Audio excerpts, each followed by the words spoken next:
Part of my job is always looking for the perfect board member.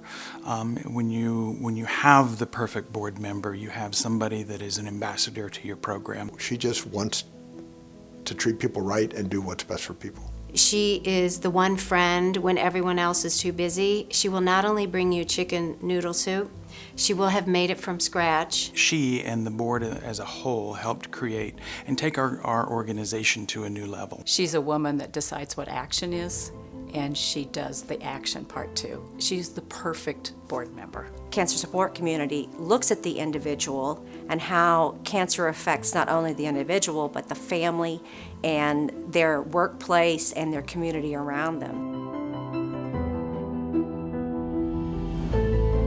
When I lost my mom to pancreatic cancer, one of the hardest, cruelest things is the fact that you can't eat your normal, wonderful food. I vowed that I would figure out how to change that. It was important to her to show people going through chemotherapy or sick or weakened bodies how to strengthen and come back stronger and fight this disease. She was more forward-thinking in terms of the fact that that was probably the direction self-care was going to go into.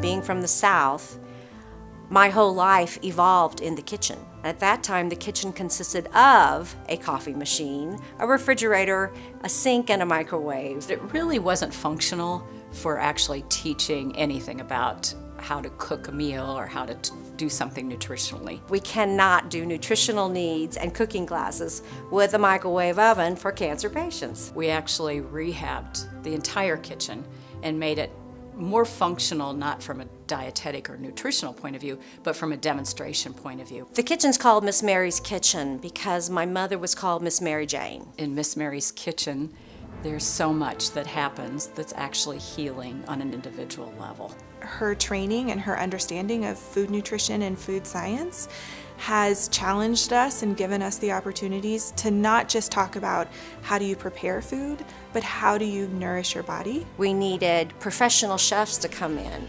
and they would take nutritional cooking and make it wonderful design cooking for the individual.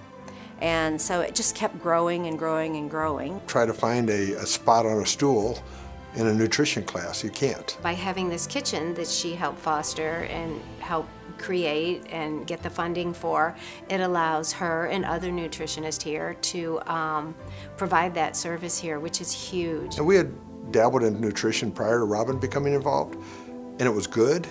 She's made it great. My dad was a very big gardener, so he was a small-town physician, and at the end of the day, as you know, being a small-town physician, there's nothing glorious about it. So he indulged himself by putting on his hat and working gloves and going out and digging in the garden. Robin had the foresight and the wisdom to recognize the potential that a garden might play for our community. People can go out there and relax in the sun, or they can dig in the dirt from master gardeners. They can learn things. So it becomes a place where people can sit and be peaceful and do whatever it is they need to do, but also there's an action associated with that.